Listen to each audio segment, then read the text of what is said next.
All right, good day. So we are going to discuss the philosophy of Martin Buber today, one of the most influential thinkers um, of the contemporary period in philosophy.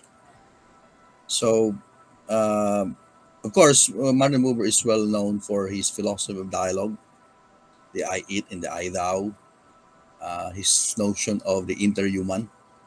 So today we'll be focusing on his basic concepts or basic ideas.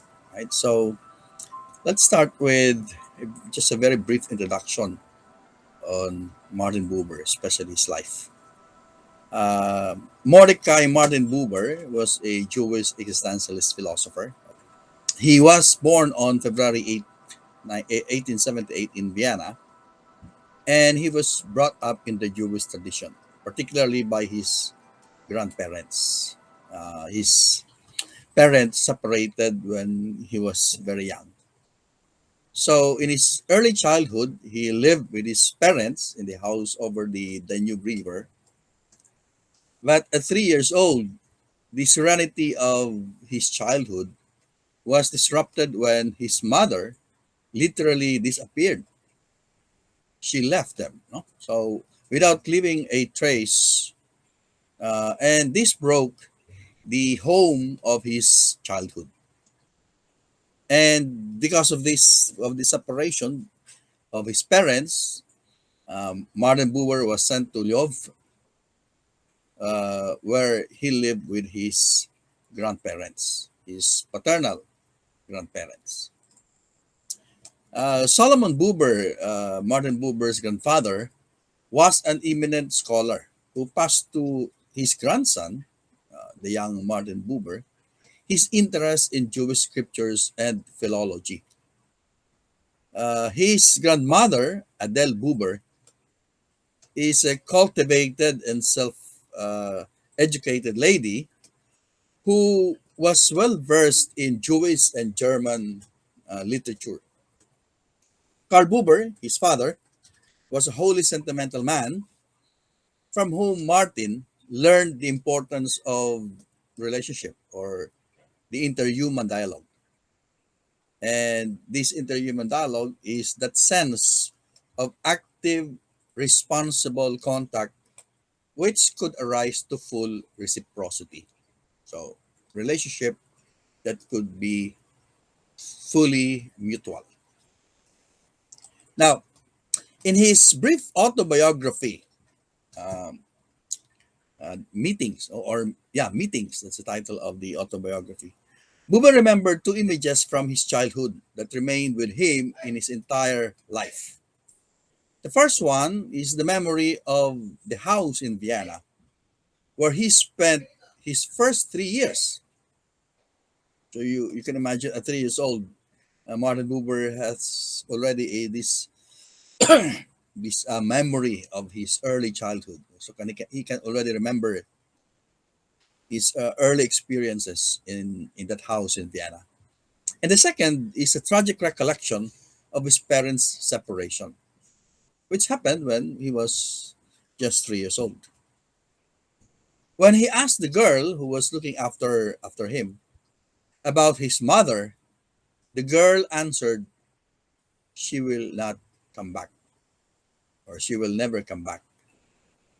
And to this early experience of mismeeting, he attributed his lifelong preoccupation with the nature of human mutuality, or the nature of human relationship, of meeting. Okay? So, because of that experience of uh, mismeeting, broken relationship with his mother, he became absorbed in his thought about relationship or dialogue or human mutuality. So Martin Buber's grandfather, Solomon Buber, and his grandmother, Adele, lived in a large estate near Jove, which was then the capital of Galicia. And Adele did not send Buber to school until he was 10 years old. Instead, Adele had Martin Buber taught by private tutors. So Martin Buber was taught about humanism and languages. And Buber's favorite language as a child was Greek, and his philosophical education was established, in particular, of a thorough reading of Plato in Greek.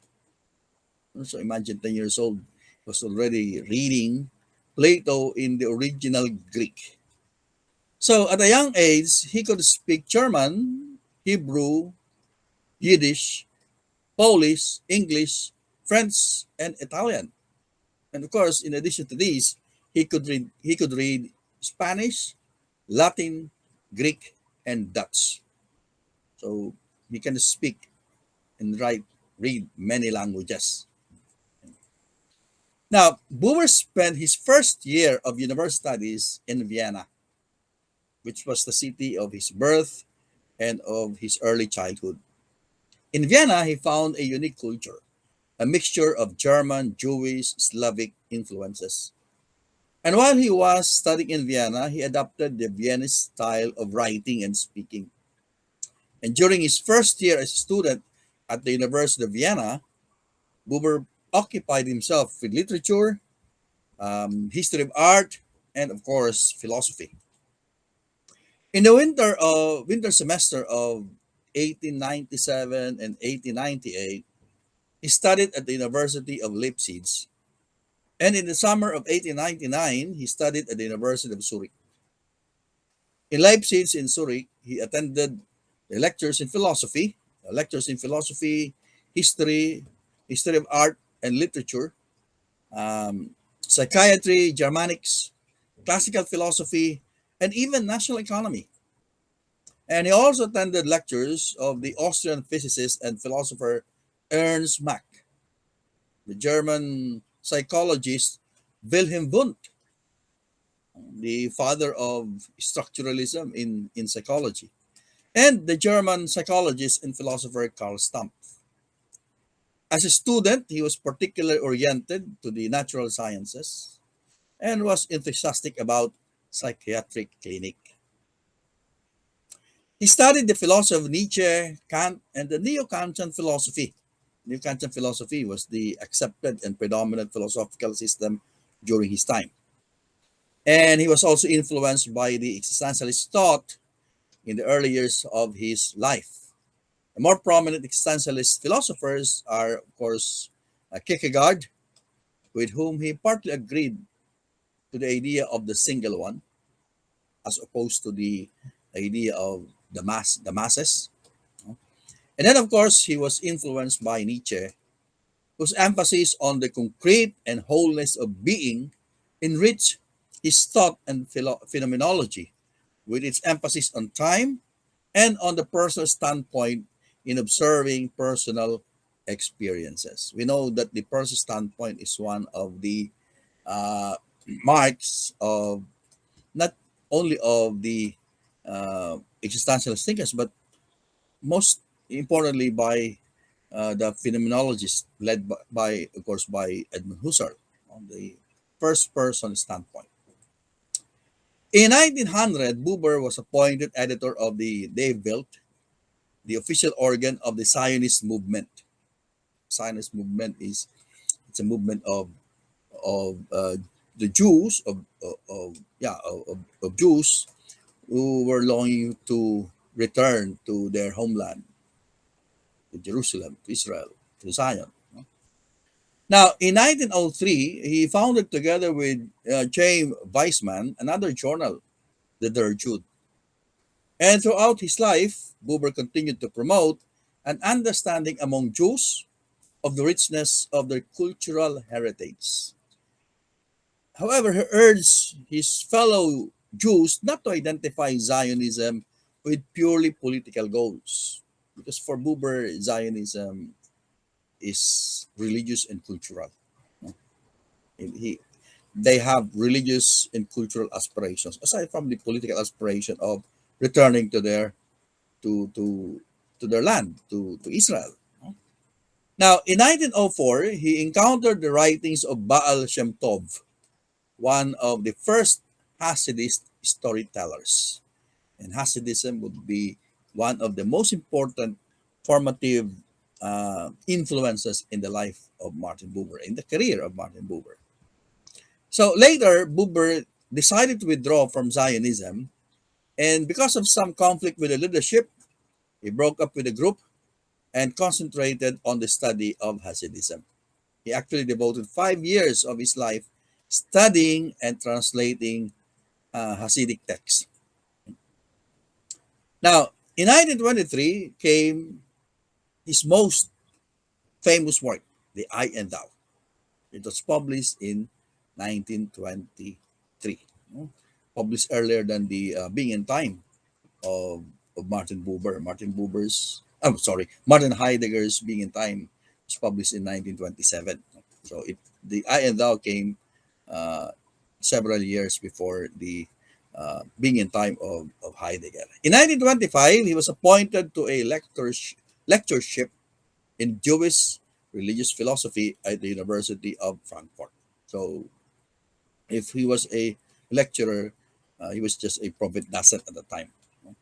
In 1927, he visited Palestine, and from 1928 to 1938, he wrote another book, which was considered to be a sequel to The I and Thou. This book is entitled Between Man and Man. Between Man and Man was written in a more straightforward language, unlike The I and Thou, which was rather poetic, in its language. There, there's some kind of a mystical, touch in the language of the I and Thou. Now, because of his Jewish blood, Buber experienced and endured the violence of the Nazis' anti-human regime, the violence of Nazism. And he experienced the most violent upheavals and changes, including the first two world wars.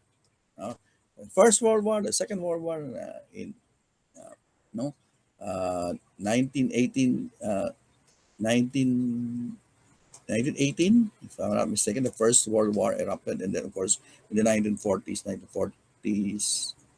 late 1930s, the Second World War. Okay, so he experienced all this revolution both in thought and in technology. And in the 1930s, Buber experienced hardship of every Jew that every Jew experienced under the Nazi regime. Okay? So we know what happened to the Jews during the uh, regime of Hitler and Nazism.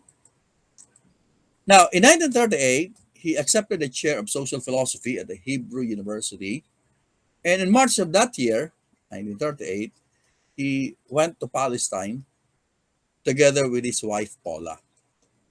And in Palestine, Buber started his personal campaign against terrorist methods being used in Palestine.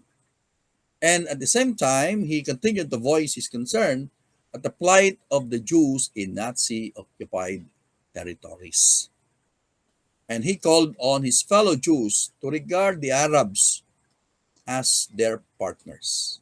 So, true to his idea of dialogue, he wanted to establish dialogue with the Arabs. The Arabs, for him, are their partners, not their enemies. Upon his retirement from the Hebrew University in 1948, Buber started a series of lecture tours in the US and Europe. And these lecture tours greatly extended the influence of his philosophy, you know, his influence in philosophy, his influence in education. And when he returned, he was awarded an honorary doctorate by the Hebrew University. In his final years, Buber suffered periodically from ill health, and he contracted chronic nephritis in 1961. And 2 years later, Martin Buber underwent a surgery for cataract problems. His nephritis developed uremic poisoning, and Buber died on June 13, 1965. He died at his home in Talbiye, and he was buried at the Jewish cemetery in Jerusalem. So that's the life of our philosopher, Martin Buber. Now let's go to his philosophical influences. I have already mentioned some of the philosophers that influenced him, namely Kierkegaard, Nietzsche. He was also influenced by Kant. No? All right. So at a young age, Buber was already concerned with a lot of questions in philosophy, questions that perplex him without end. And at the age of 14, remember that he was already reading Plato when he was just 10 years old. No? He was already reading the classic. And when he was 14 years old, he was already under the influence of Nietzsche and Kant. Imagine at 10 years old, 14 years old, uh, children or teenagers at this age, they were just what? In our time, they were just playing with their gadgets, no? But Buber is a different, a different animal. He was already reading Nietzsche and Kant at that age, and this influence was not only intellectual; it was actually personal for Buber. It was this, sorry, this his reading of Kant and Nietzsche deeply involved the young Buber's personal existence. And at a very young age, Buber was already absorbed with the problem of infinity of space and time. So he cannot figure out, he cannot fully grasp the infinity of space and time that he thought is going to end his life because of this crisis. So imagine, uh, uh, at that age, at 14 years old, you are already grappling with the idea, with the problem of space and time. And if you cannot figure out this problem, you might as well end your life, no, to end this crisis.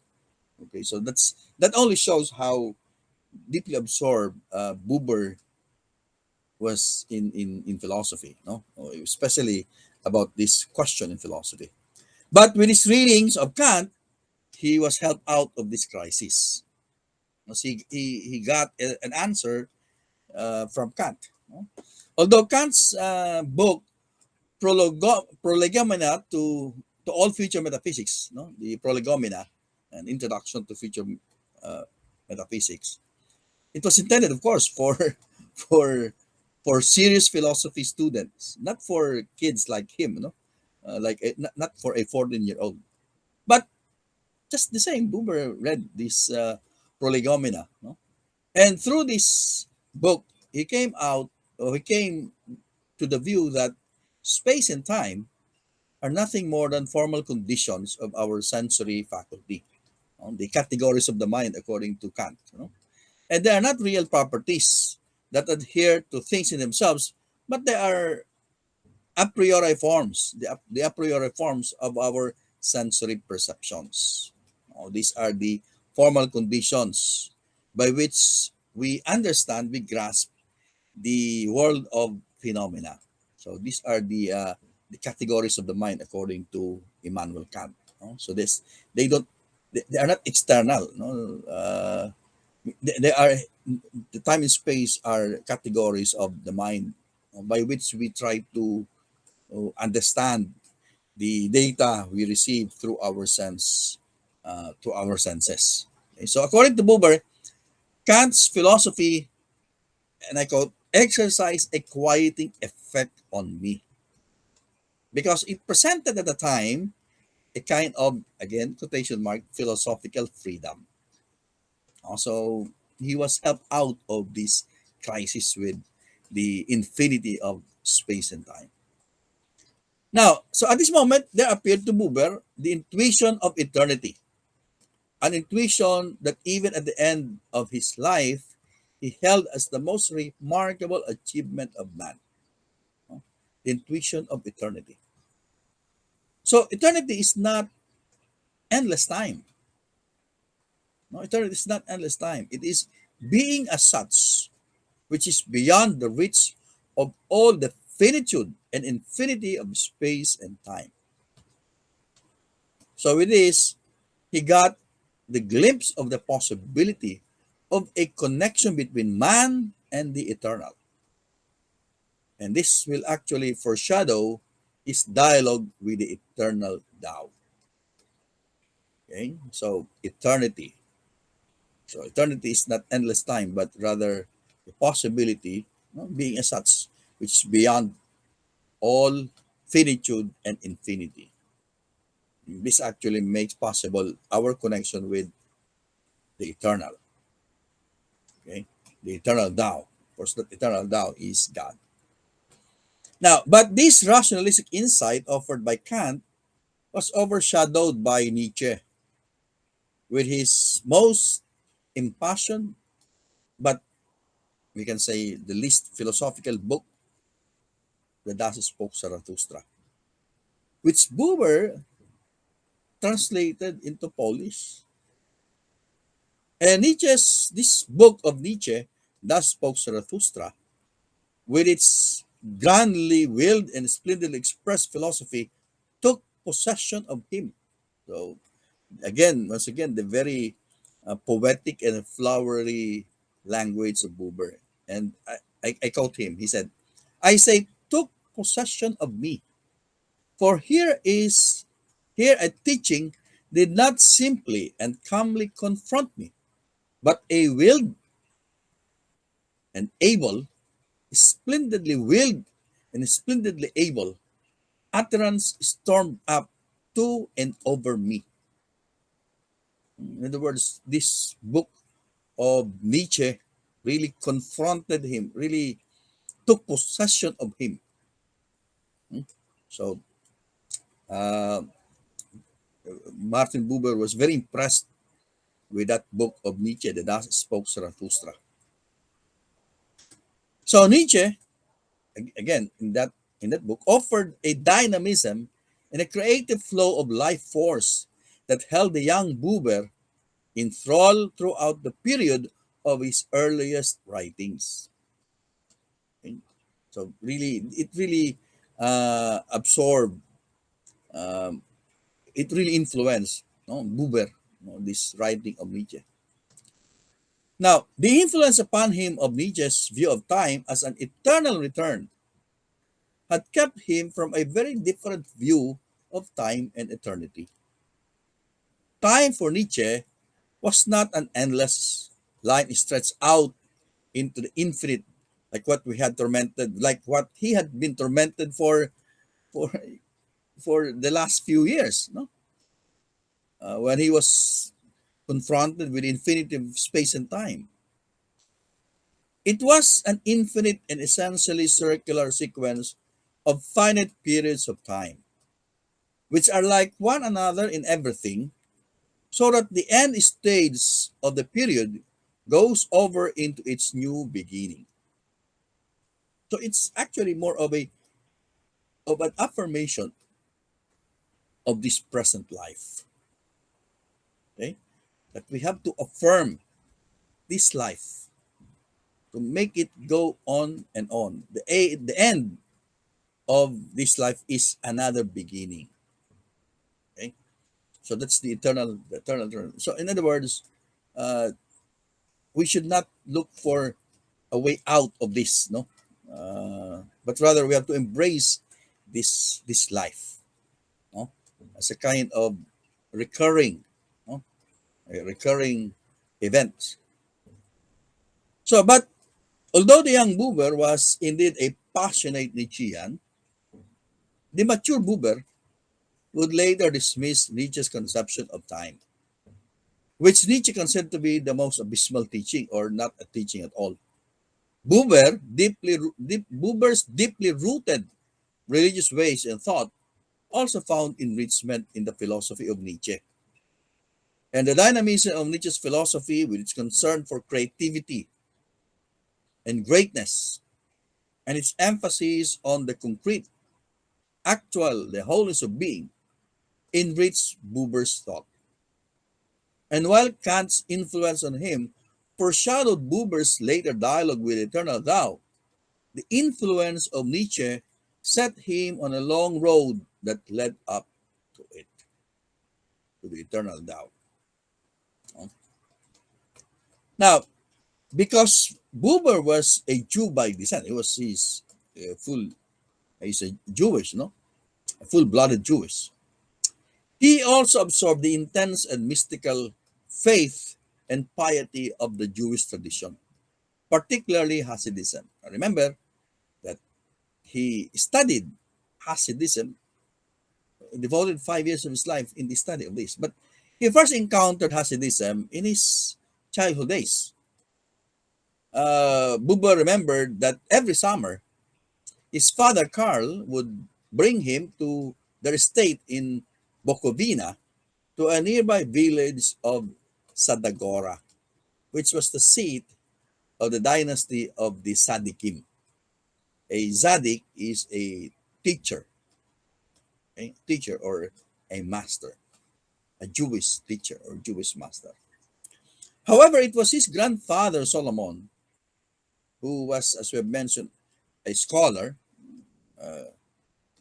a scholar, a Hebrew scholar, who taught him the religious wisdom of this doctrine. And as a child, Martin Buber recalled, and I quote, I have received the image of the Zadik, and through the solid reality, had glimpsed the pure idea, the idea of a genuine leader of a genuine community. And the genuine leader is a teacher, and he lead by example. And as I've said, he devoted 5 years of his life and immersed himself into the study of the texts and teachings of Hasidism.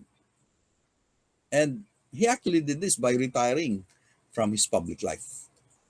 And this decision gave him a unique personal direction from which, even in the most terrible crisis, he was never deflected.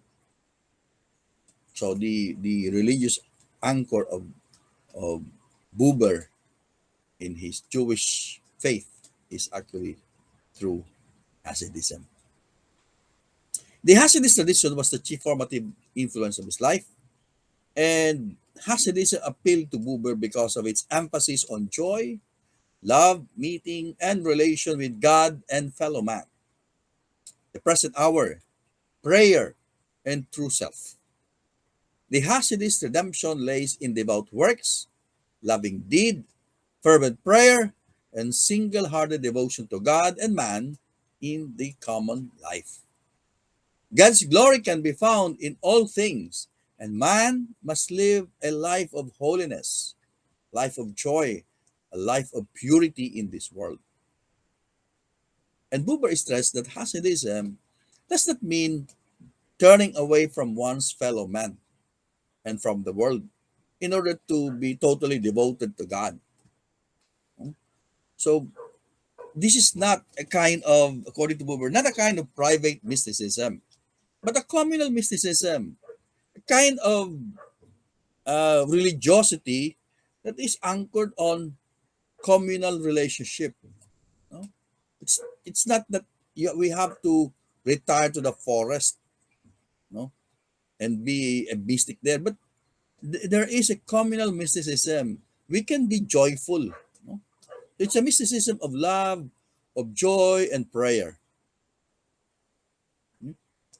So it's a kind of mysticism that can be experienced in the community. Okay? So it is after establishment of a true community founded and based on brotherly love and interpersonal relationships among its members.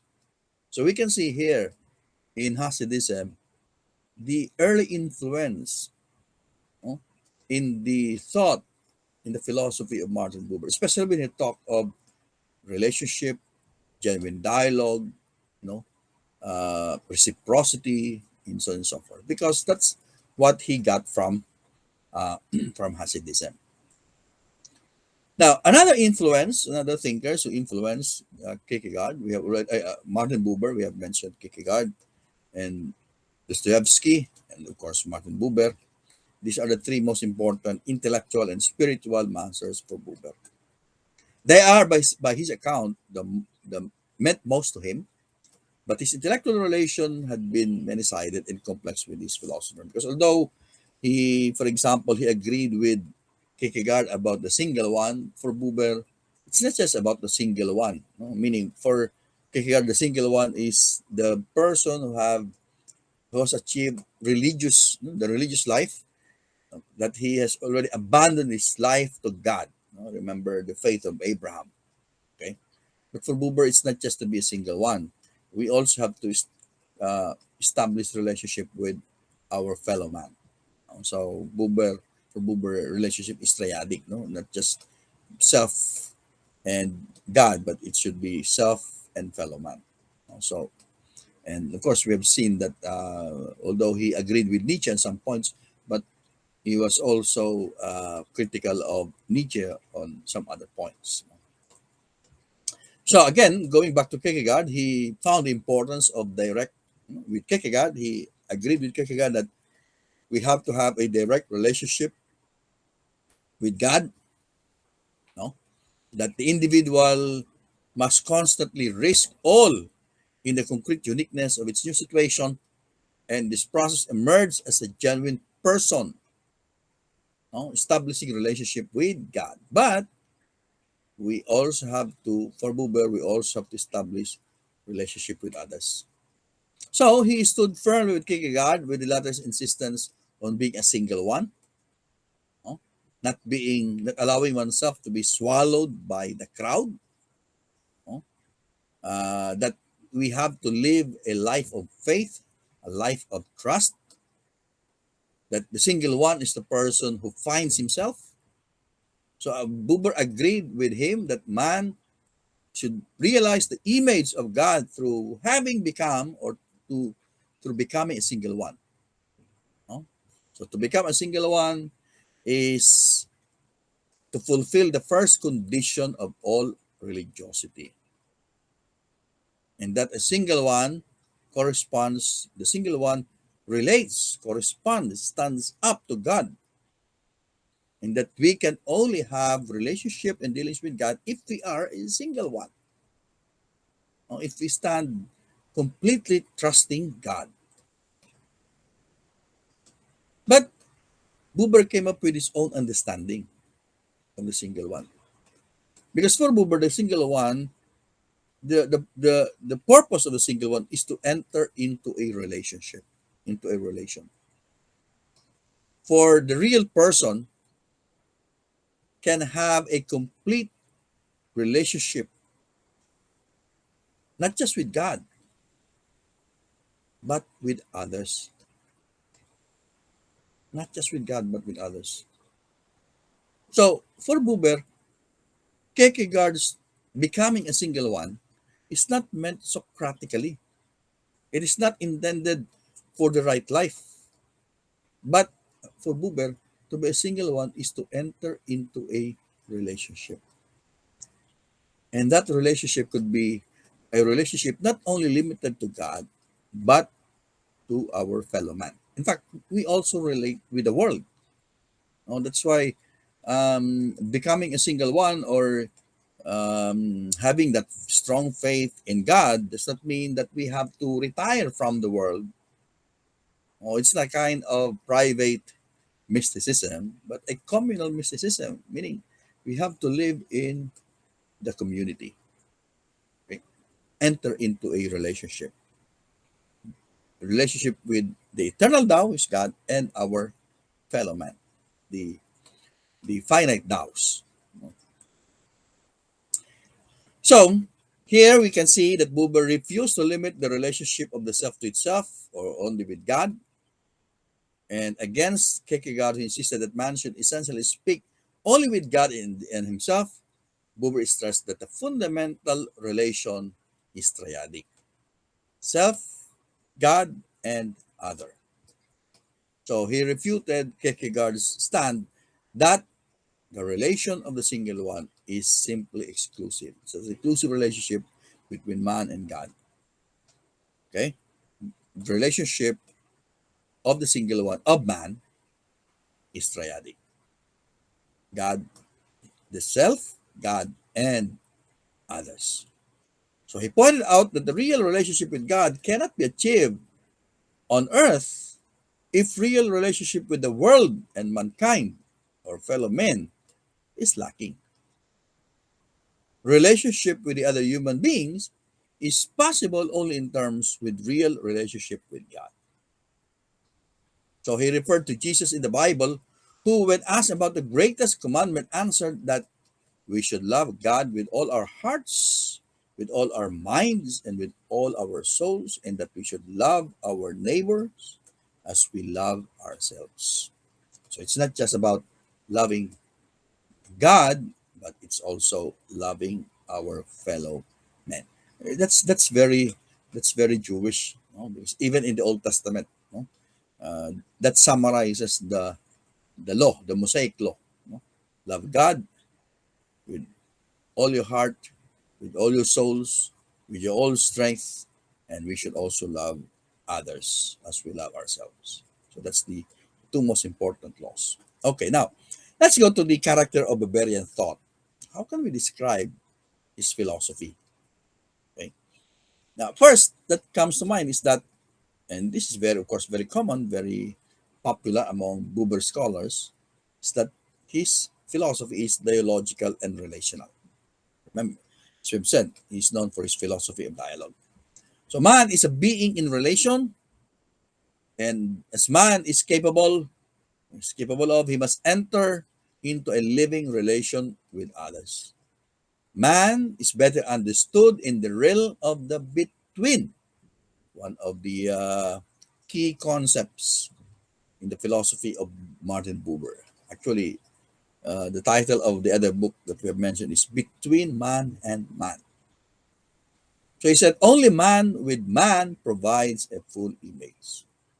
It is entering into relation that makes man really man. So for Buber, what defines man is his relationship with others. Okay? So this relation is grounded on dialogue. Okay? This relation is grounded on dialogue. The idea of relation is based on the notion of dialogue. Later on, we'll explore more about what is this dialogue. Dialogic meeting. So man becomes and transcends himself in dialogue. It is in virtue of its dialogical character that human life touches upon absoluteness and requires an absolute meaning that overpasses its own conditioned nature. In other words, yes, we have our nature, our conditioned nature, but we are able to transcend that nature, no? When we establish relationship with others. So this relation, again, as we have said, is triadic.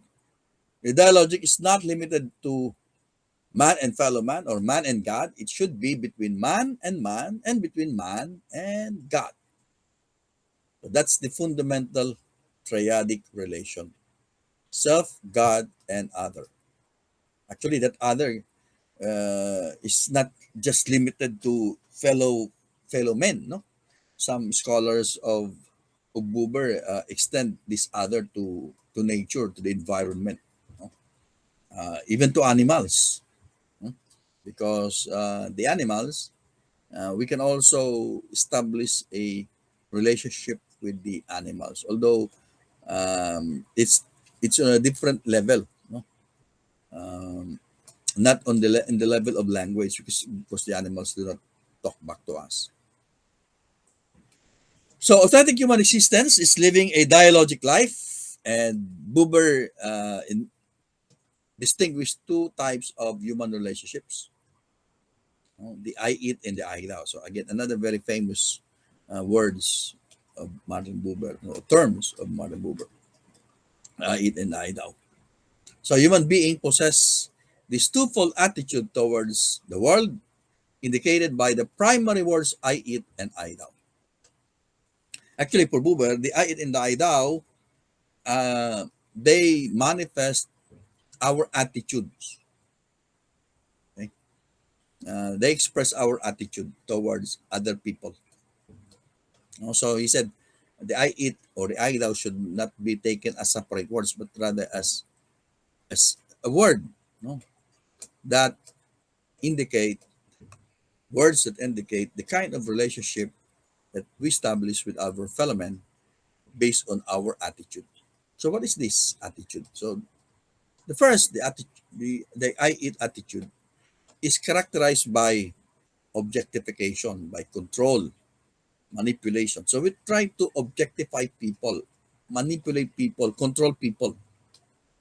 Okay, so the I here, the self, in this relationship, seeks to acquire, to possess, to control, to manipulate as much as it can. Hmm? So, um, the other person whom we encounter in a relationship, we consider that to be an object. So we objectify people. Okay, we perceive people to be just objects detached from us. Okay? Now, the other attitude is the authentic attitude, meaning the attitude where we do not objectify people, but rather we recognize the other as a person. So we treat him or her with respect, with love, with care. We do not objectify, we do not control, and that the attitude of that is called the I thou attitude or the I thou relationship. So the I it is a subject to object relationship. The I thou is a subject to subject relationship because we treat the other as a subject, not as an object.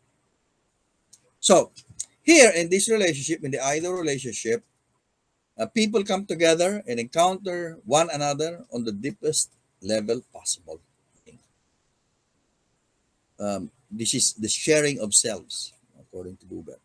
So he said, the Tao meets me through grace. It is not found by seeking.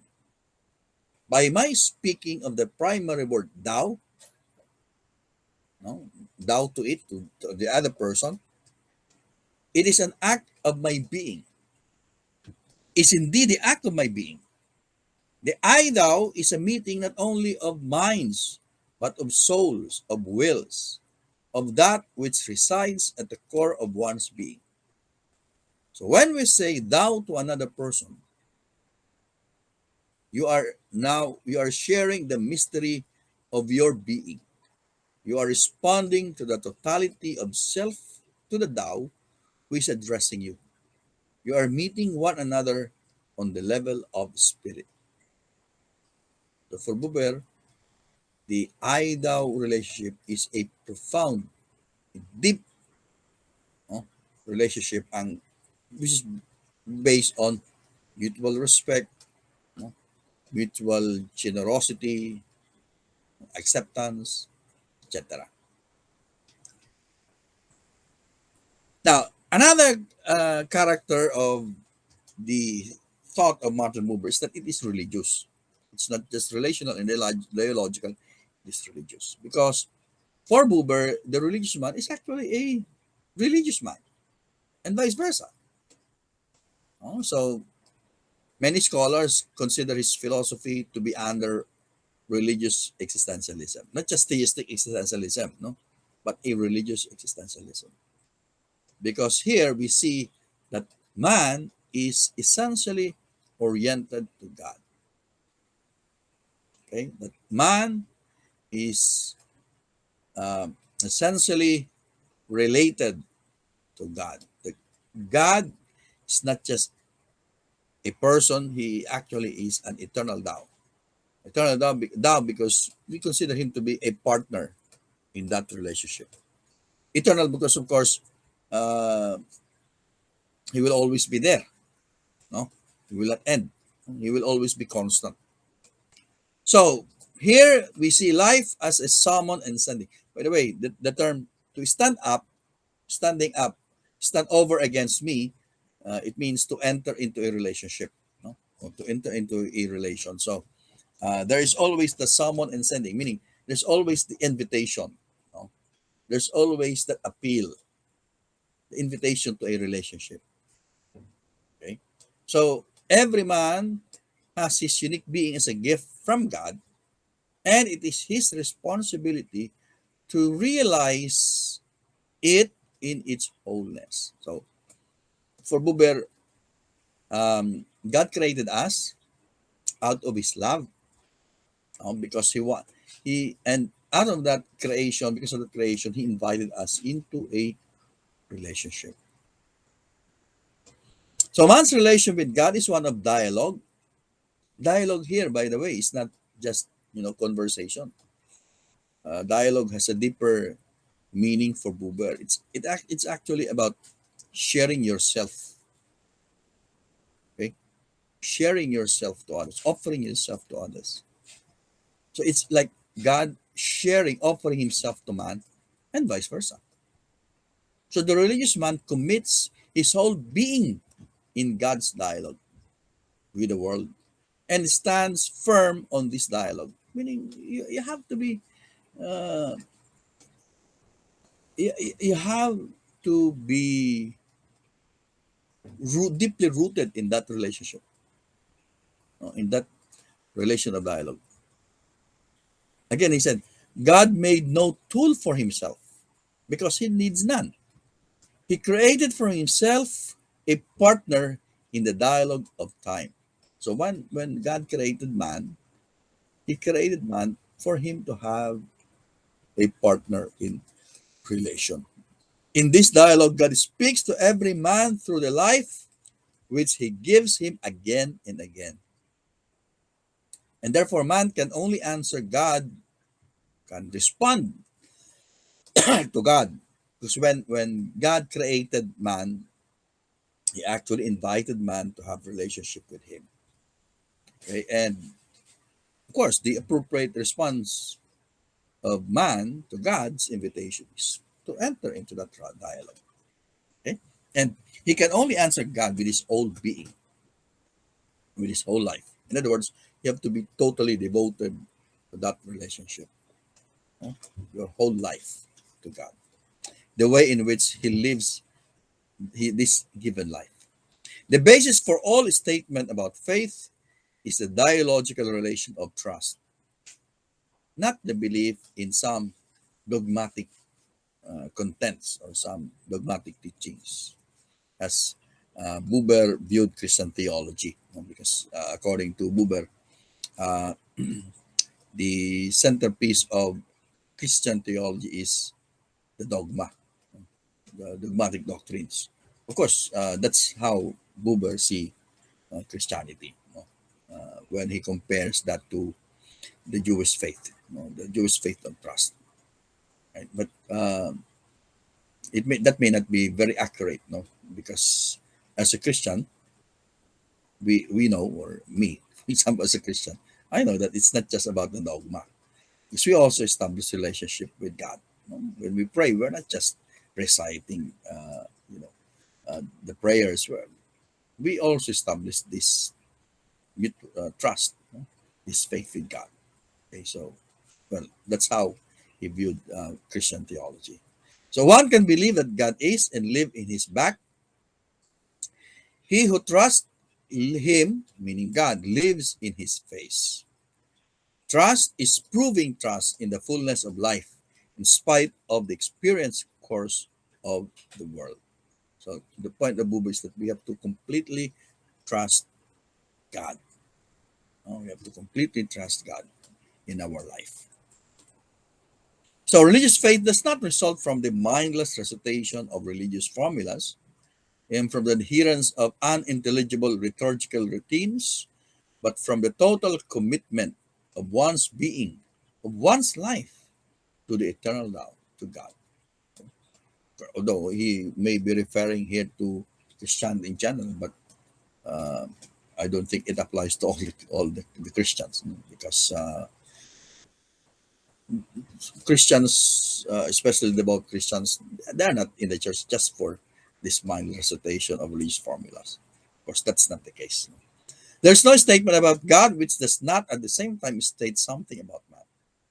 For Buber, the biblical history of belief of Israel, is a living tradition, a dialogical history between man and God. From calling Abraham out of his environment, the covenant at Mount Sinai up to the prophets, the dialogical history which demands anyone who joins it. Because of course we know the history of the Jewish people. It's been a history of you know uh, of the relationship, of the calling, the invitation of God to His chosen people. But of course we know how the Israelites conducted themselves. They have um, abandoned and they have uh, sin against God. No, even with all the prophets sent by God to them, but well, until of course Jesus was sent by the Father, but they did not accept Jesus. Anyway, that's for another topic of discussion. So, God, the absolute person, becomes a person to meet man in supreme meeting, the supreme meeting between man and God. In dialogue, man must turn to God, and this turning is nothing less than our redemption in God, who is the eternal God, the absolute person. By turning towards God, we enter into a life-altering relationship. We receive the presence of God as power, as gift, as revelation. And our lives become laden with meaning, a meaning which, while heavy to bear, is nonetheless real. It's palpable and reassuring. And neither synagogue, nor church, nor mosque, nor university can determine what this meaning is for us. And so, again, it's not just the Christians who can be mindless in the recitation of the formulas or simply adhering to liturgical routines. Any any kind of religion you know, can be guilty of that. And Buber is just pointing that if you have to if you have to have faith in God, better be uh, coming from from our core, from our interiority. Meaning we have to be sincere about this faith. you know. So therefore, the meaning of life in the context of my meeting with God. So life takes um, human life takes a religious meaning. It gives us the strength and the courage to confront the problems of our lives, of our communities, of our world. When we enter into relation with God, we perceive we are responsible for those whom we consider to be strangers, even enemies. The man or woman who has turned to God has abolished moral judgment forever, and the evil man is simply one who commended to him or her greater responsibility, one even more needy of love. Okay? So, Boberian philosophy is an affirmation of relation and community. Buber rejected the atomistic individualism and the totalitarian collectivism. No? So, it's not about just the individual, and it's not also about the collective. There is a third alternative according to Buber. That third alternative is the true community, which is neither individualistic or totalitarian. Because we have to stand on our individuality, but we also have to enter into a relationship and join the community. So for him, only men who are capable of truly saying thou to one another can truly say we with one another. So Bavarian philosophy is an affirmation of the uniqueness and wholeness of man. And he affirmed the totality of man, the wholeness of man, the uniqueness of the human person. But of course, that human person must enter into a relationship, both with God and his fellow man. So another character of Buber's thought is that he shows tremendous respect for the dignity of the human person. He believes that truth, meaning, and redemption are found in solidarity with other people. And Buber demands authenticity in our relationship with others, in our relationship with God. So his ideas point the way towards such authenticity, but are not prescriptive. Okay, uh, Buber used the word is it's the relationship is an invitation. Okay, it's an invitation. He does not provide a formula or incantation for possessing God. Rather, he challenges us to live, to establish meaningful relationship, to hear God amidst the din of the world. All right, now let's go to his notion of dialogue. Yeah, because we've been talking of dialogue. You know? But what is dialogue for Buber?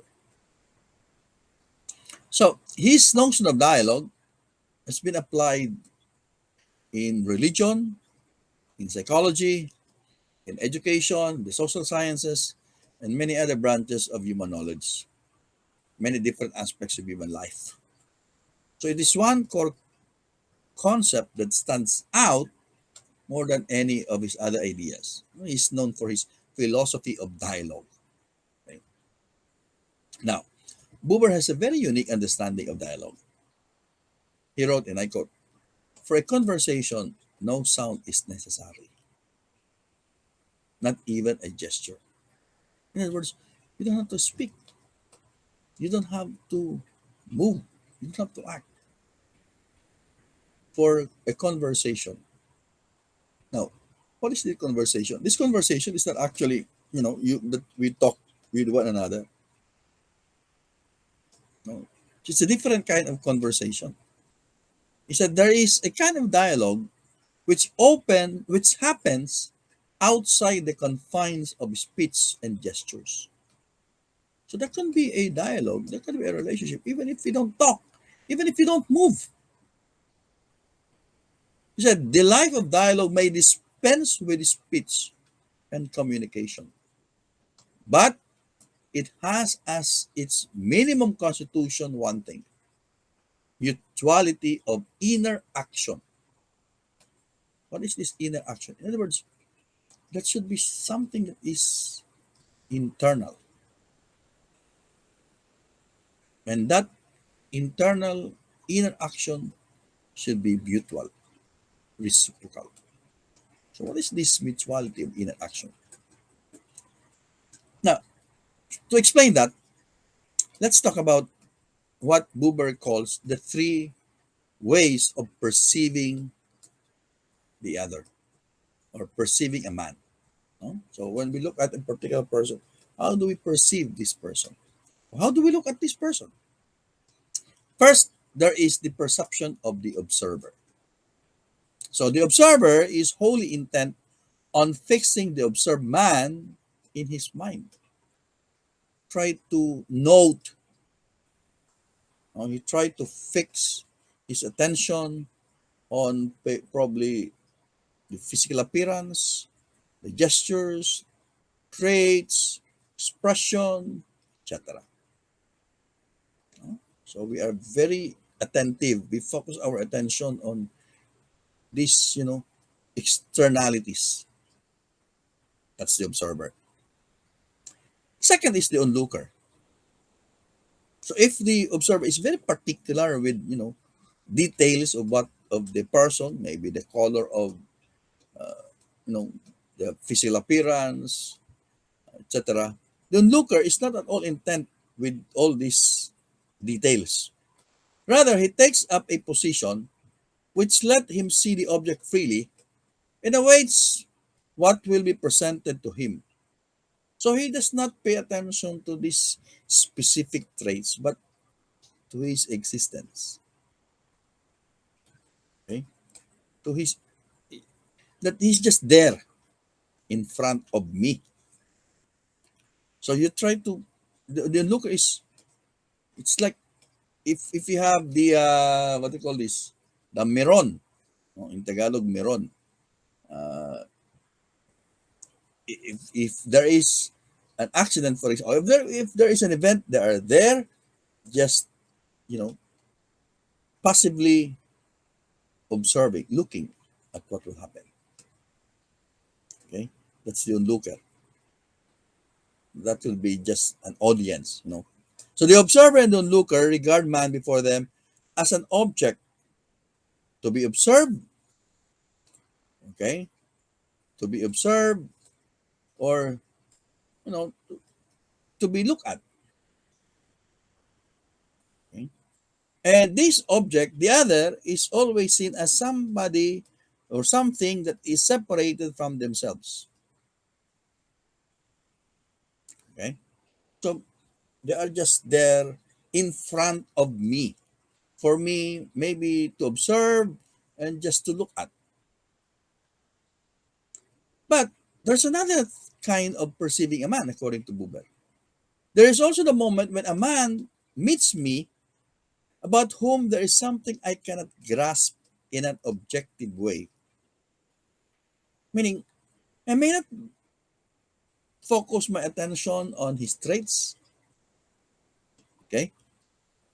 And I'm not just there to look at him, to see what happens next.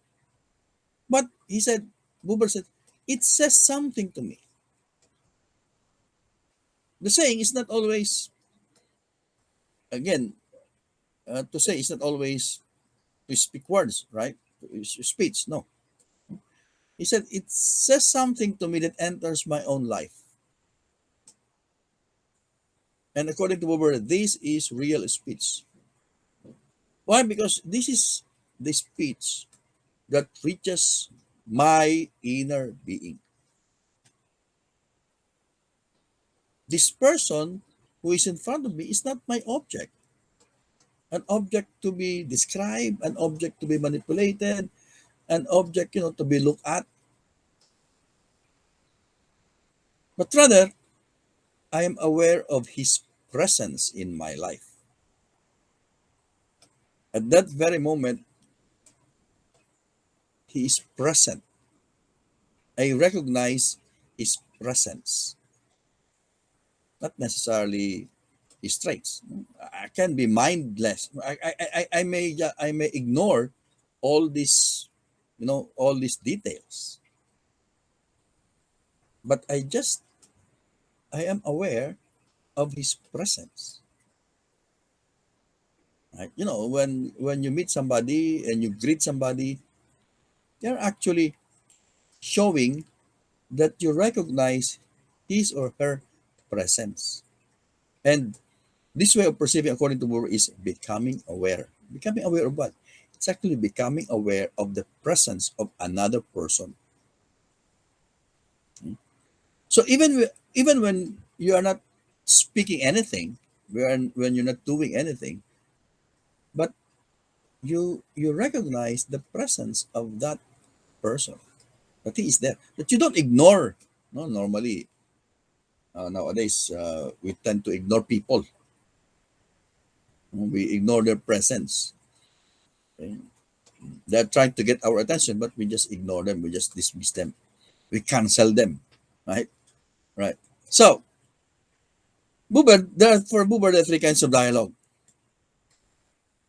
So, remember that for Buber, the deeper kind of perceiving a man is to recognize his presence as a human person. So, when we recognize the presence of another, we don't consider him to be something that is completely detached from us or external to us, but something or somebody who is related to us. Now, let's go to the three kinds of dialogue. The first kind of dialogue, according to Buber, is technical dialogue. And this is prompted solely by objective understanding. Okay? So, I'm giving a lecture now. This could be a technical dialogue in the sense that, well, you just want to understand what I'm trying to say. You're just trying to understand the lesson. Or if somebody is trying to uh, explain to you how to operate a gadget, so you are there, you're talking because you want to understand, you want to know how to operate a particular gadget. That's technical dialogue. The second is monologue disguised as dialogue. One is never aware of the other as something that is absolutely not himself. In other words, uh, it may appear to be dialogue. There may appear to be a conversation between two people, but it's not really a dialogue because one is just trying to impose you know, impose his ideas, his thoughts on the other. He may ask, what can you say about this? Do you have any question? And before the other one replies, he continues to talk. So it's not really a dialogue. It appears to be conversation, but it's a monologue because only the point of view, the ideas of one, no, gets across. The other one is just listening. May try to butt in, may try to interject, but the other one is not listening. It's not just only one part is talking, keeps on talking and talking. All right. So that's the monologue disguised as dialogue. Then of course there is the genuine dialogue. And this genuine dialogue, as we've said, it could be beyond the level of speech. We don't need words or gestures in order for genuine dialogue to happen. It could be silent. No, you imagine, for example, two people, say friends, or say lovers, or say couple. They may just be sitting side by side, and they're very quiet. They are not actually talking, but they recognize, they feel the presence of the other. Each participant really has in their mind, in his mind or her mind, the other, that the other is present. No? Particularly, this particular being, this particular person is with me. And of course, he turns to them in the intention of establishing a living mutual relationship between them. That's genuine dialogue. So genuine dialogue starts with really recognizing the presence of the other. Now, in genuine dialogue, there's always that sense of reciprocity or mutuality. In monologue, the self is always confined to itself.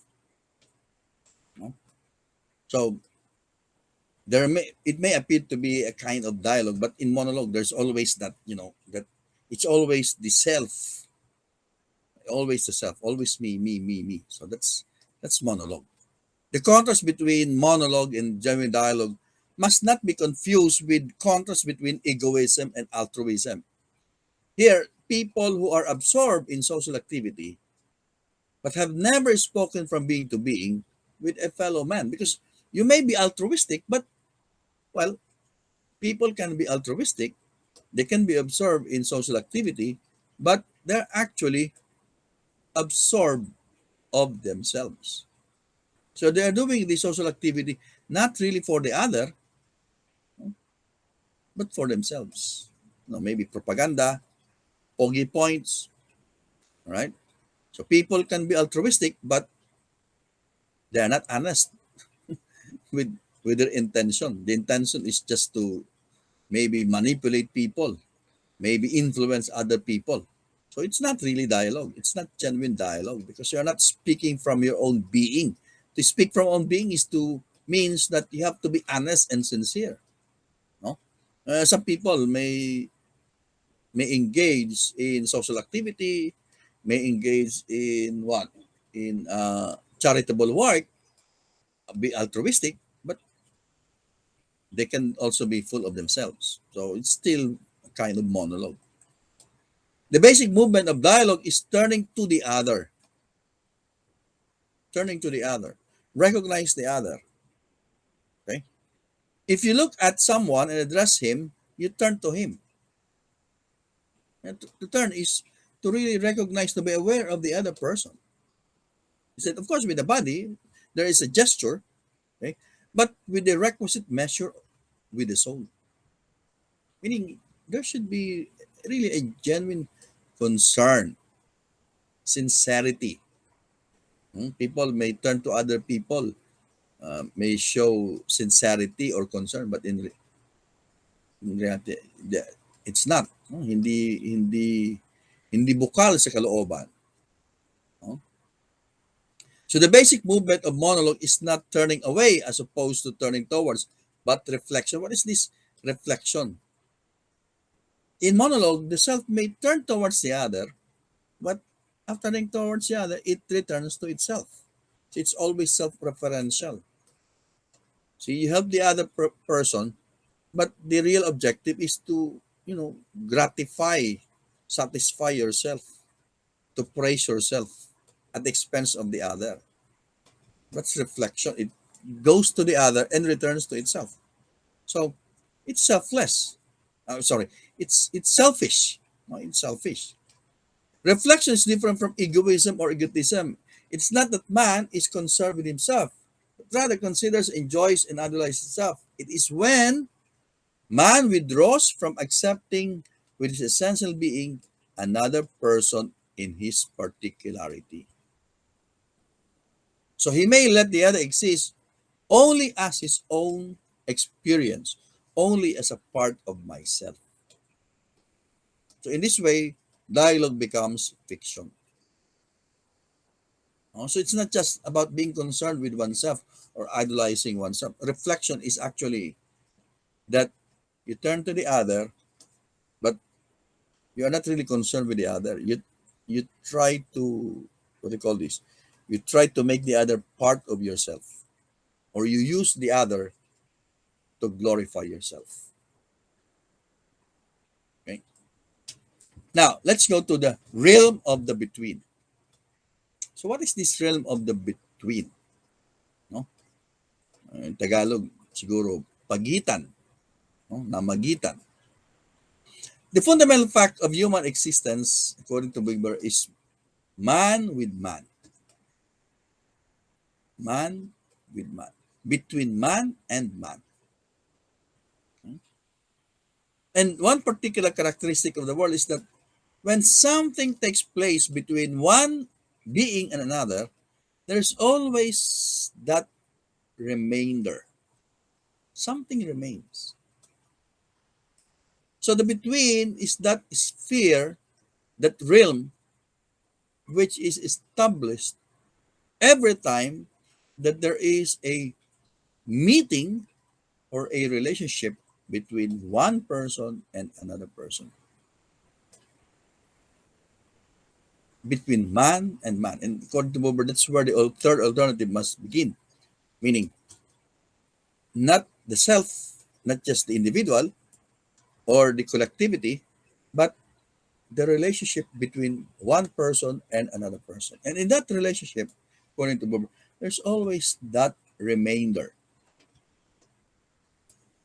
So he said, in real conversation or in encounter between two persons, oh, in an encounter conversation that is direct and spontaneous, in real lesson, he said, one that develops in mutual surprises, in real embrace, in real duel, oh, in every kind of situation where you see people with other people, meeting other people, relating with other people, no, conversing with other people, working with other people, no, talking with other people. In all these activities, according to Buber, there's always that remainder because it does not take place in each of the participant, but it takes place between them. Merong namagitan sa kanila. So that after this event, after this conversation, after this, embrace, after this duel or fight, for example, after this encounter, it cannot be equally divided between them because there is always that remainder. And the between makes this encounter possible. In Tagalog, it's nice. There's a nice way of saying this. May namagitan sa kanila. May namagitan sa pagitan nila. Pagitan is between, no? so that if there is a namagitan between the two persons, two individuals, it cannot be exactly divided between them because there's something that is left. No, there's something that is left between the two persons that this remainder will never. This remainder will never happen if nothing happened between them. No, I hope you you understand what I mean. No.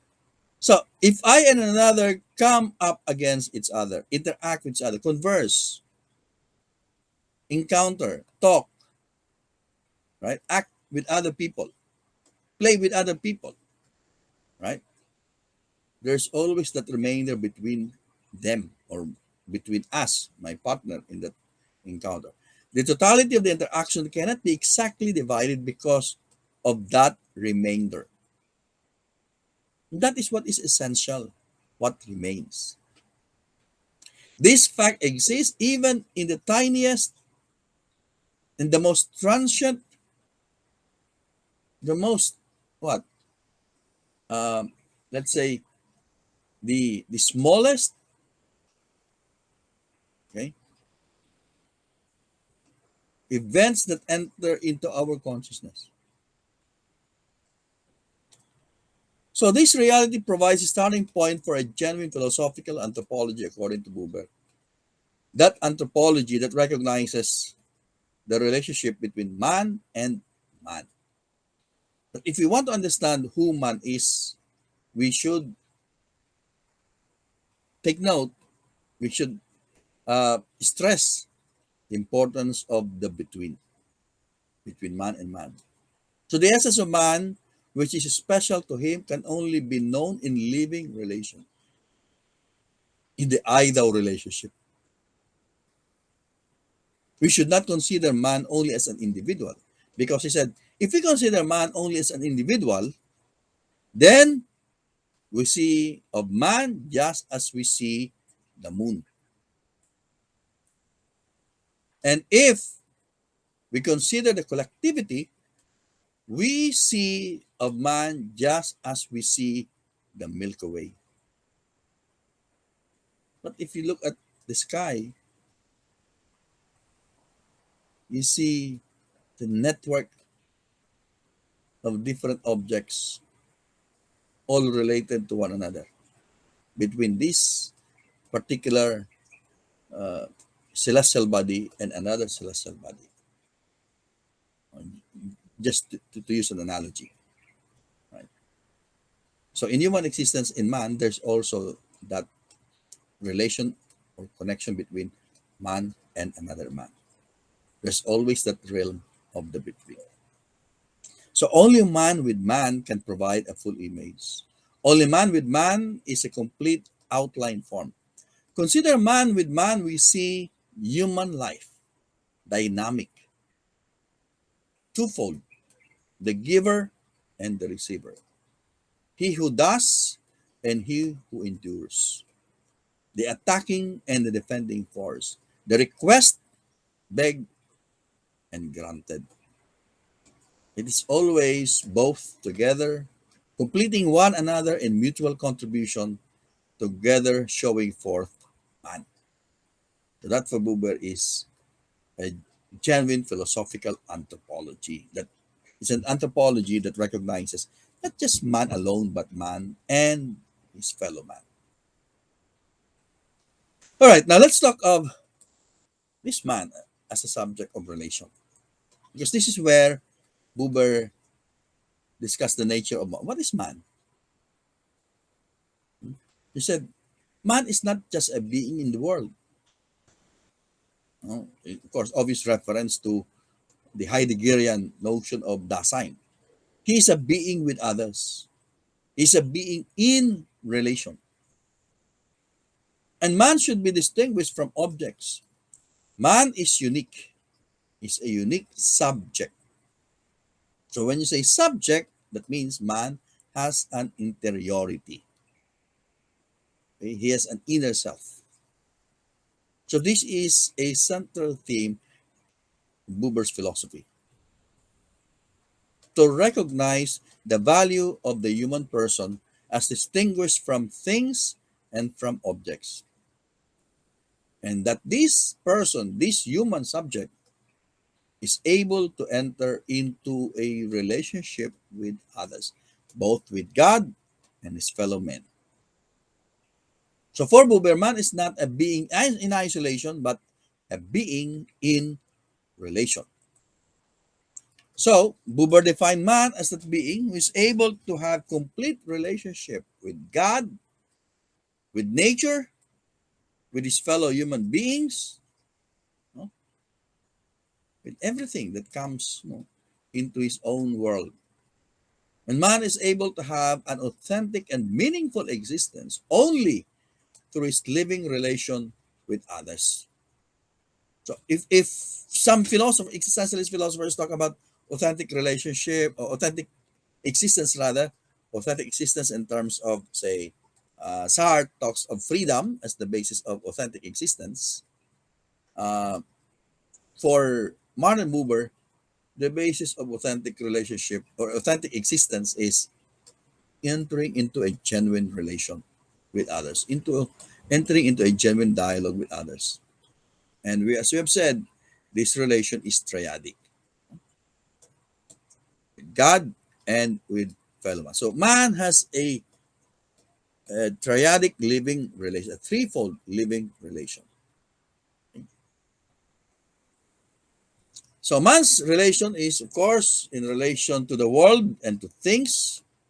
Second, to men, both to the individual and to the many. And then, of course, his relationship to God or with God, the Eternal Dao. Okay? So Buber believes that man should establish this threefold living relation. Buber stressed that man exists anthropologically not in isolation, but in the completeness of the relationship between man and God, between man and the world, between man and man. And humanity is fully grasped with man, in man with man, in relation that what humanity is can be grasped only in vital reciprocity. So we should never, for Buber, we should never conceive man as being isolated from other people, no? Isolated from his fellow human being, or simply as a member of a collectivity wherein his uniqueness, his interiority, they all fade away. That man becomes engulfed by the general will. He is absorbed by the crowd. So he still have to be a single one. But that single one must be able to enter into a relationship with other people. No? Relationship with God, relationship with others, and even the relationship with the world. Man's existence is actuated through relation. He lives a meaningful and authentic life through his living relation with his fellow human beings. And we know that this is something that's very common, a common theme among the existentialists. Because for the existentialist thinkers, they always emphasize authentic existence, meaningful life, authentic existence. And for Buber, in order for us to achieve that, we have to enter into a living, mutual relationship with others, in genuine dialogue with others. Now, I mentioned already the I it and the idol relation. So just to discuss this more in details, as we have said, Buber distinguished between these two types of relations, which are expressed in the primary words I it and I thou. This is the central theme that he discussed in his book I thou. No? I and thou, rather, I and thou. So these fundamental types of relation are based on what he regards as the primary attitudes of man. And these terms should not be taken as separate words, but as combined words. Because they do not signify things. According to Buber, they signify relations. So that's the I, it, and I now. Okay? So these are the two basic attitudes. Based on these two attitudes, we enter into relationship with other people. So the I of man, the self, he comes into being in the act of speaking one of these two words. So to speak is not just to, utter words. To speak is actually to stand in relation with other people. And when we stand in relation with other people, we can assume the I it attitude or the I thou attitude. Okay? So this is how we make our stand. So we can make our stand with the other by considering the other as either an object or a subject. So this defines our relationship with the other. How we relate, no? How we relate with the other, whether we consider the other as an object or a subject. Okay? So what determines actually the attitude is how do we regard the other? Do we regard the other, meaning the other person, as an object or as a subject? So because if we regard the other as an object, then we reduce that other as an it. But if we regard the other as a subject, then he is a Tao. Because a Tao is another I, okay, who happens to be me, not me. Because that's relational. No? The Tao is also another I. But I recognize him to be a subject. So on the basis of that, we define our relationship. Okay? So the primary word I thou, he said, can only be spoken with the whole being. What does it mean to speak with the whole being? Meaning to speak, to speak is to enter into a relation, right? Whole being meaning to be genuinely sincere, to be honest. With he said, so with my whole heart, with my whole soul, with my whole being. In other words, you really put yourself into it, your whole self into it. You are sincere, right? You're honest in that relation. So, in the I thou relation, man enters with his whole being and takes his stand in it. He enters into that relation as a total, genuine, we can add sincere, honest person. He does not have any guise or pretensions about the relation.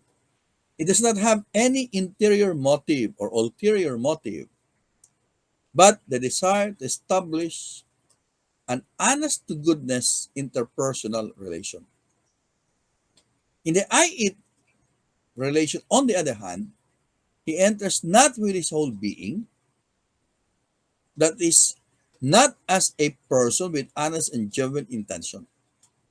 He is not honest about intention. His purpose in that relation is not the relation itself. He has other motives, maybe to manipulate, to control, to objectify, to use the other, to treat the other as an object. So when you say I thou relation, man, the person, the subject, or the self does not have anything for an object. So if I enter into that relation, I do not have an object, but a subject. Because what is an object? An object is something which we perceive, something which we are sensible of, something that we imagine, something that we will, something that we feel, something that we manipulate, something that we use, maybe abuse, something that we think of.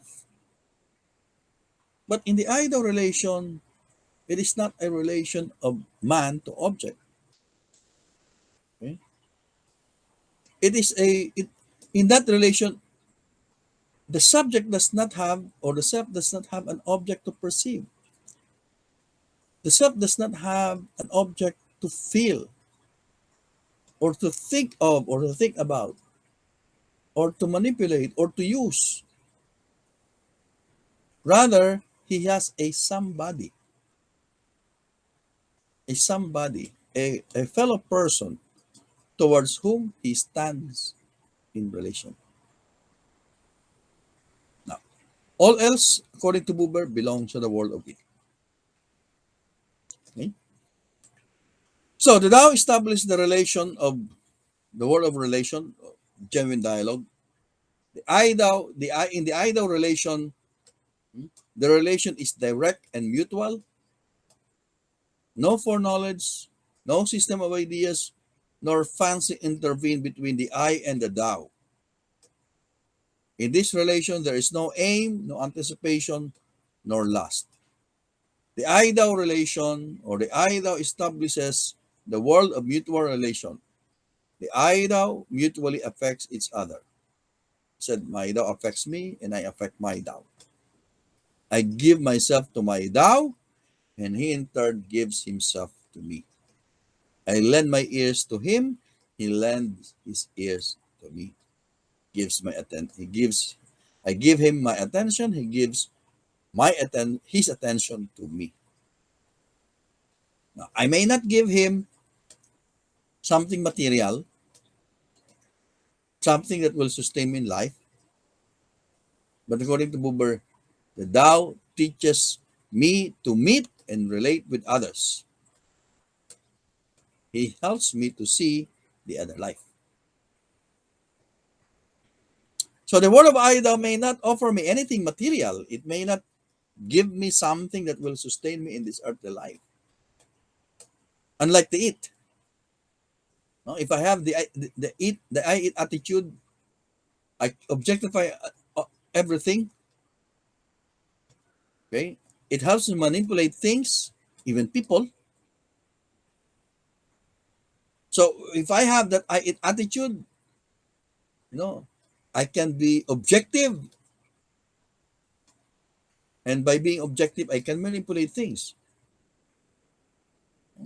So according to Buber, actually, it's the I eat that sustains us in life.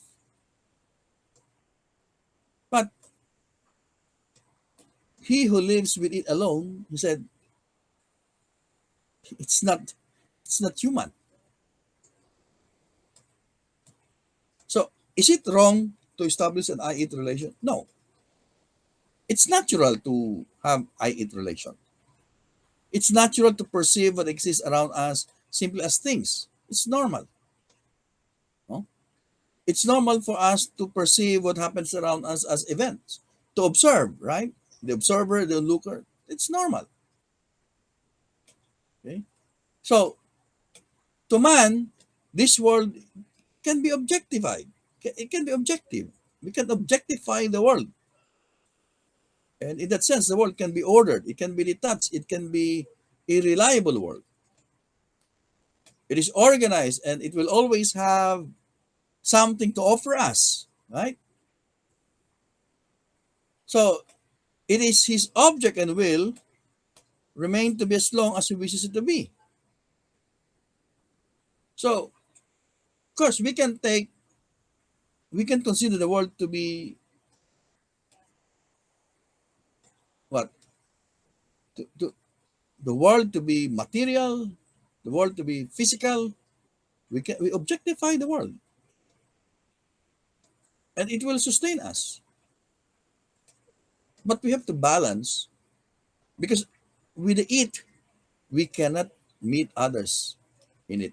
We will always be labeling and reducing others to objects. So the I eat is not an evil thing, all right? But we have to balance the two. We have to balance the two. So Buber, there's always that swinging of the pendulum. At one point, we have the I eat attitude. We can objectify people. When I give you grades, well, I will treat you as my students as objects. But I also have, at the back of my mind, I also have to remember that these are not just names that I'm giving grade to. These are real people. They are also my doubts. See, there's always that swinging back and forth of, well, at one point I eat, another point I doubt. I eat, I doubt. No, if you are asked, describe the person you have met a while ago. Well, I'm going to describe him by citing, by mentioning his physical appearance, right? His physical qualities. So that to objectify him. Without the I it, we will never enjoy, well, these gadgets, right? So this the I it attitude sustains us in life. But in order for us to have authentic existence, we also have to have the other attitude, the attitude of treating people as subjects. So the I it sets the world as a world of experience. It signifies a relation which is person to thing, subject to object. It involves some forms of visualization, manipulation, control, domination. And persons in this world are not persons but objects. Even person can be regarded as tools, or simply as agents. In life, the man who takes advantage of his neighbor and his employees may reduce that person to a mere object.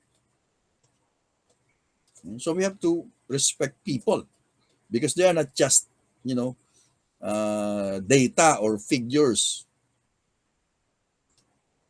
The I it is a primary world is the primary word of experiencing and using. It's entirely lacking in directness and mutuality. Whether in feeling or in knowing or in acting, it is a typical subject to object relationship. It is always mediate, indirect. We always look at others in terms of categories and qualities. So it's the aim of the I it is not really relation but differentiation. So the I thou, on the other hand, signifies a relation which is person to person, subject to object, or subject to subject. It is a relation where there is acceptance, sincerity, concern, dialogue, care, mutuality, directness, presentness, intensity. So that's how Buber describes the I it. And in the I and Thou, he has this very nice quotation. He said, "In all seriousness of truth, hear this: without it, man cannot live. But he who lives with it alone is not a man." We need the it in order for us to survive. But if we only live with it, that does not make us man. So we have to balance the I it and the I thou relations, or the I it and I thou attitudes. Now, let's go to the social dimension of intersubjective relations. And here, Buber recognizes that there are two dimensions or two realms of intersubjective relation. This he calls the social, and the other one the interhuman. The interhuman is signified by the I thou relation, and the social is signified by the we relation. Okay? So these are two different realms or dimensions of intersubjective relation. So here in the we, if there is the thou, there is also the we. So when you say I thou, it's I and another man. When we say we, it's a community, it's a group. Okay. So what corresponds to the essential thou on the level of self-being in relation to a host of men, I call the essential we. So the we is the relation of one to the many. And the person who is merely an object to me is not a thou, but a he or a she or an it. Right. So, what about in the we? Well, in the we, the faceless we could be just a crowd, could be a day, no, a day. So the we is a community of several independent persons who have reached a self and self responsibility. The community resting on the basis of the self and self responsibility and being made possible by them. The we can arise in every kind of group. The essential character is the essential relation existing among the members, no matter if it is only temporary.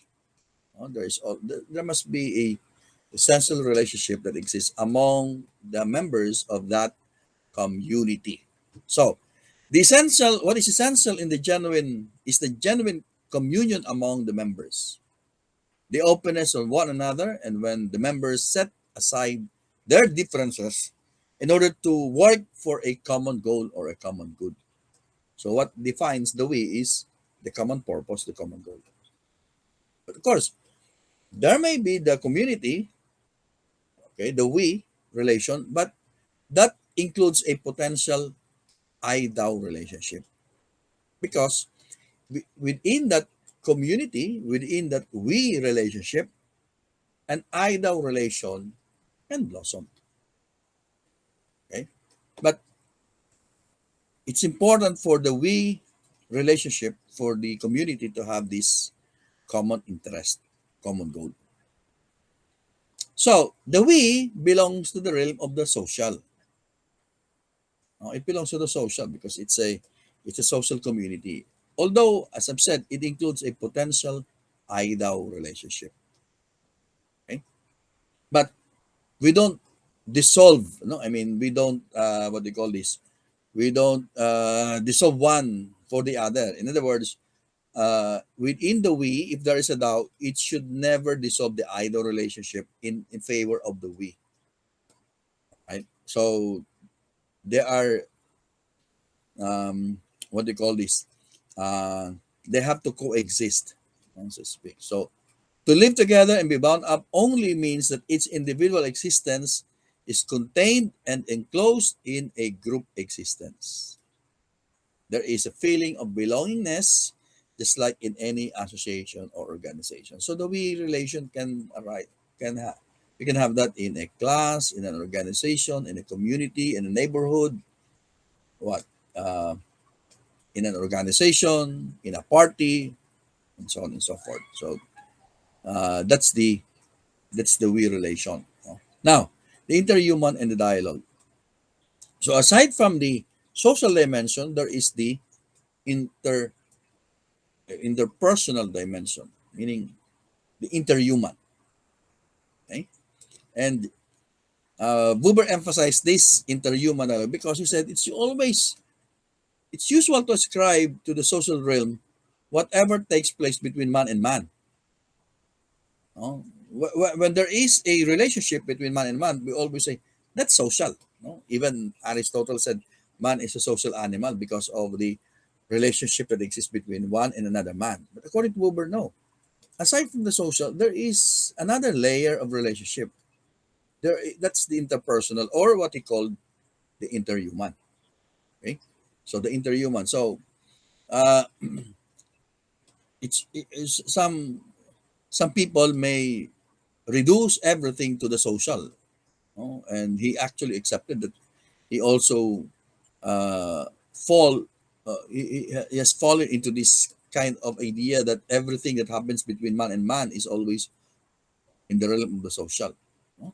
So we have to, for Buber, we have to recognize a separate category of our existence, and that is the realm of the interpersonal or the interhuman, meaning on the not on the social level but on the personal level.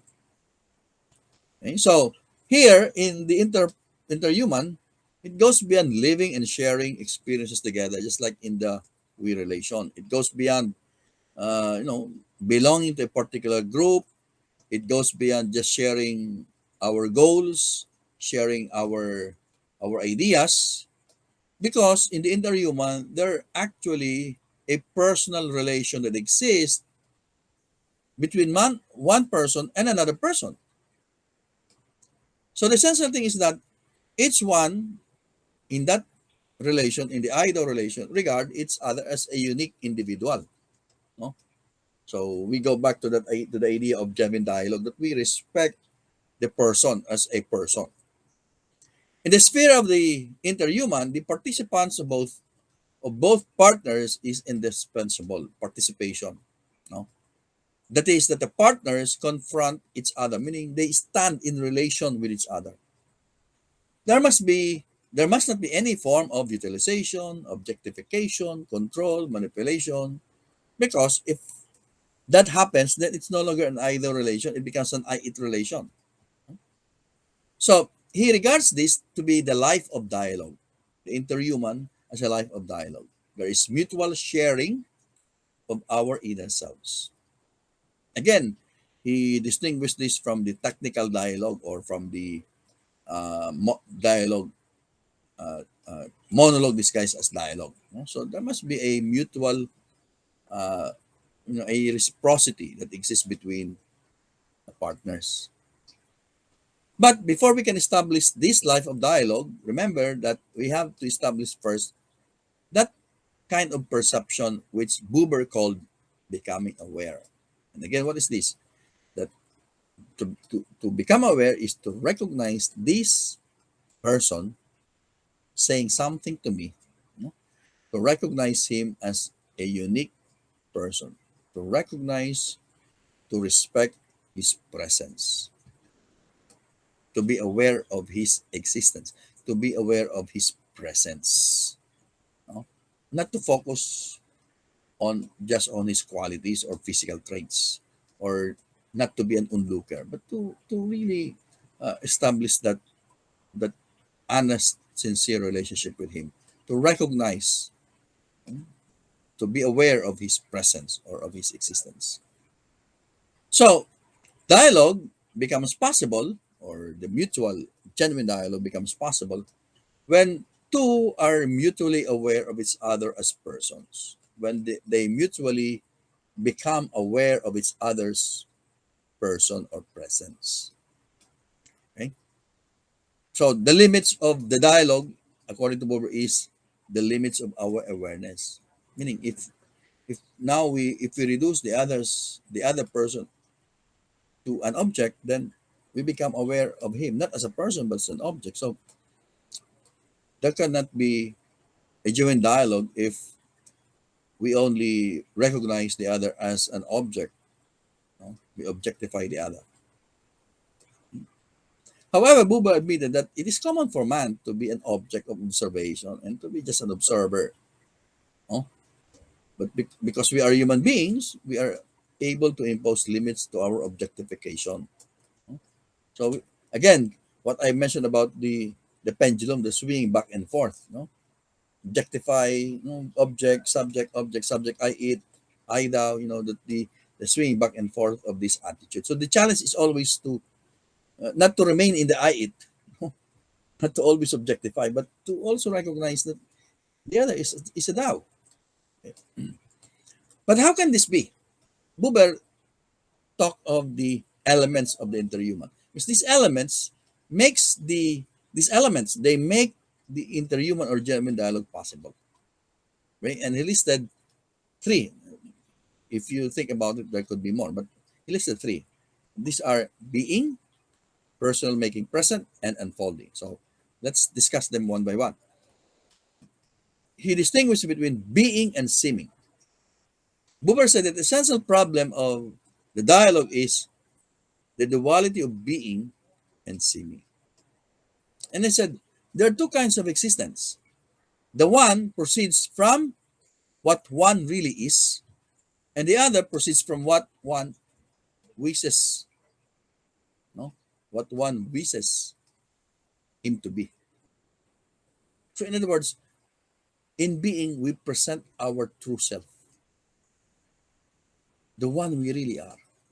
But in seeming, we try to pretend. Okay? We try to look like this person when in fact we are not. So the person who lives in seeming, he is so much concerned about his appearance, the impression he makes on others.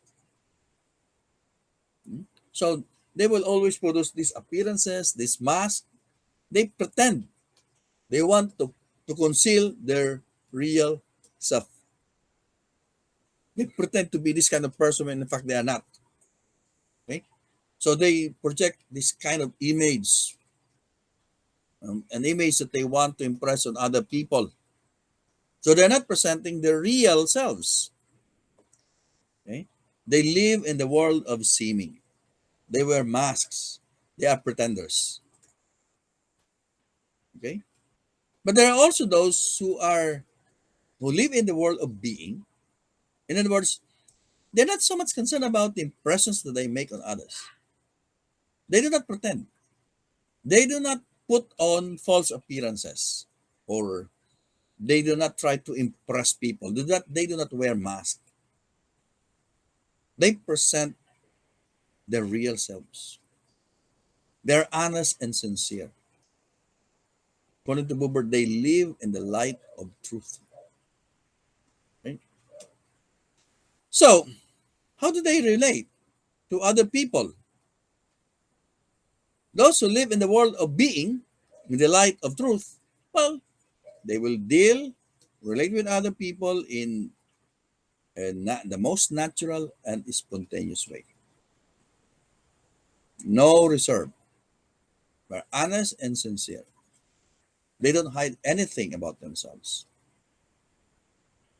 Okay? They don't wear masks. What about the one who lives in the world of seeming? Well, he will always relate with other people. He will try to impress them with their image, pretending to be the kind of person when in fact they're not. And during this time of the year, election time, we encounter lots of people pretending to be this and that, lying to be this and that, when in fact they're not. Trying to be honest, trying to be sincere, trying to be concerned for people, care for people, when in fact they're not. They live in the world of seeming. See? Even in their posters, they look to be very young when in fact they're already very old. Hmm. So these are people who live in the world of seeming, just to impress other people. And for Buber, seeming is a threat to genuine dialogue. Because how can you know the other if he is really the kind of person that he or she is? If he is hiding behind this mask, behind these appearances. So no genuine relation can be established when there is seeming. So adherence to truth is essential to the establishment of an authentic and honest personal relation. And truth means that we communicate to the other. We present to the other the one we really are. And that we present to the other our real being, our true selves.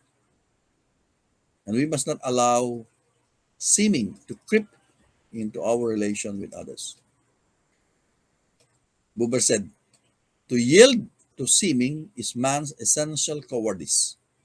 To resist it is his essential courage. Now, the next element is personal making present.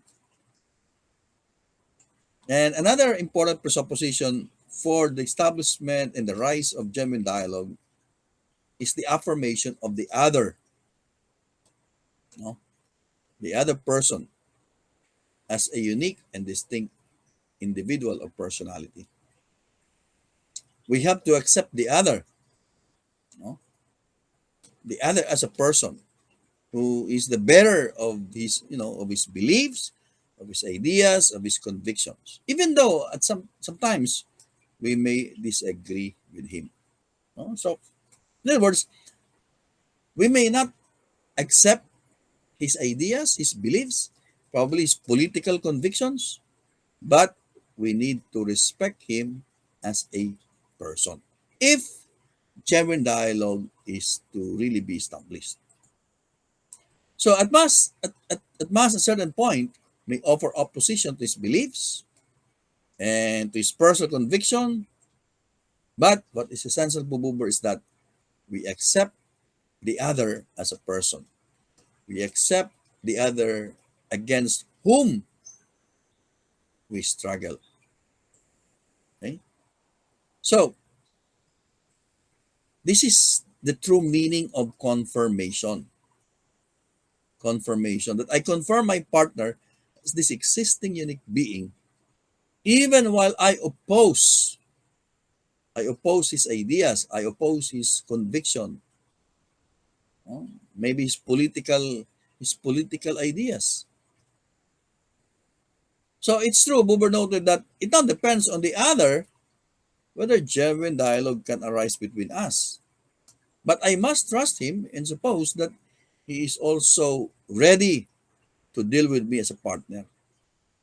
So if I accept him as a person, even though I may not agree with his ideas, with his convictions, he must also be ready to accept me.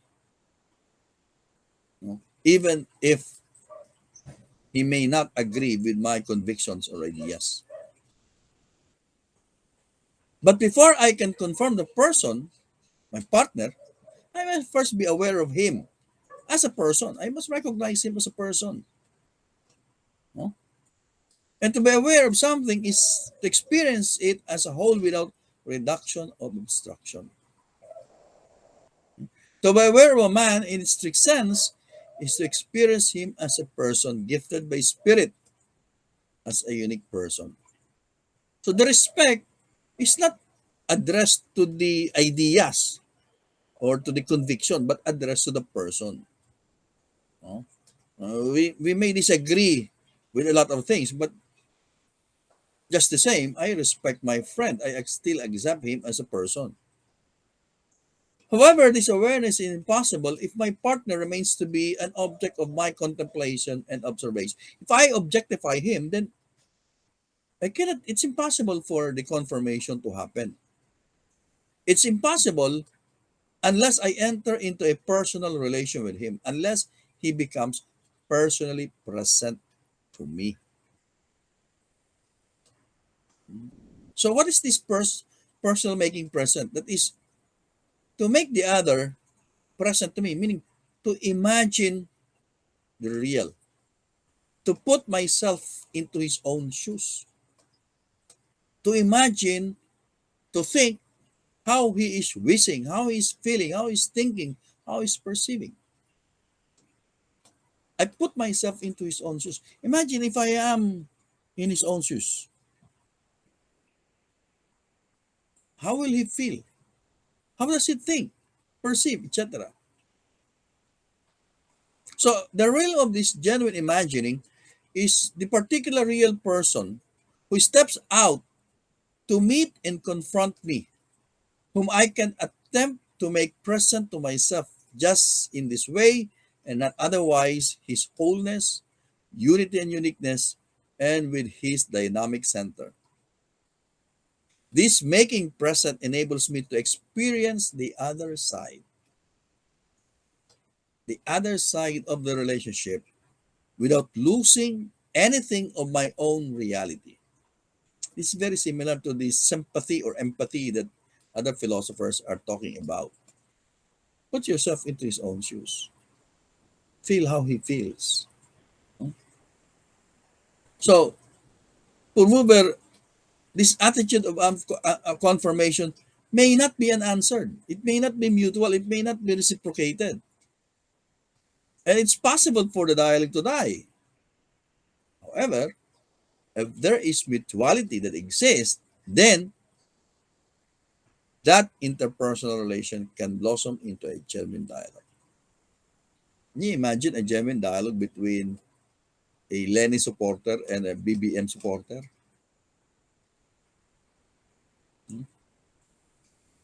Now, the last plan is imposition and unfolding. For Buber, there are two basic ways of affecting others, no, in their views and attitudes. Okay?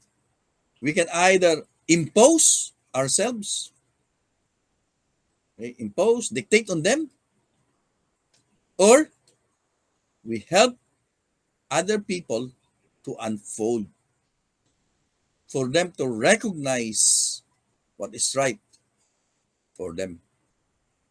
The first one, Buber calls imposition. We try to force, impress our opinion, ideas, conviction on others. Try to impose our point of view on others.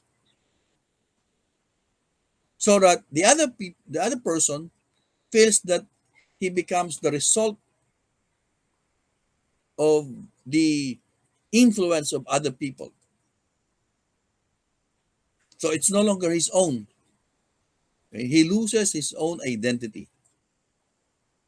The second way, according to Buber, is unfolding. When man wishes to, help,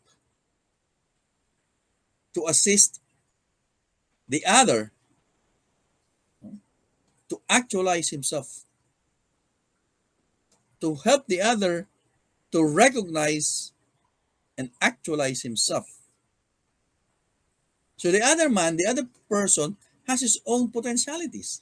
He has his own ideas, convictions, etc. But he needs to recognize and to be open to these ideas, to these possibilities. In other words, the other is already in the process of becoming. He may have his own ideas, he has his own potentialities, he has his own point of view. They only need to be actualized.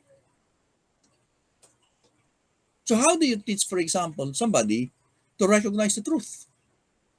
Don't impose your own ideas on him or her, but try to help him recognize the falsehoods of his convictions or of his ideas. Make him realize the falsehoods without imposing your ideas or your point of view on him. So we recognize ourselves as an agent, a helper in his own self actualization. So, for the proper existence of the interhuman, it is necessary that the semblance or the seeming not intervene to spoil the relation of personal being to personal being. It is also necessary that each one means and makes present the other in his personal being, and that neither should wish to impose himself on the other. So we have to be true to ourselves, present our true self, affirm the other, accept the other, imagine the other side. And we should never impose on others, but rather help him unfold, actualize his potentials. Okay?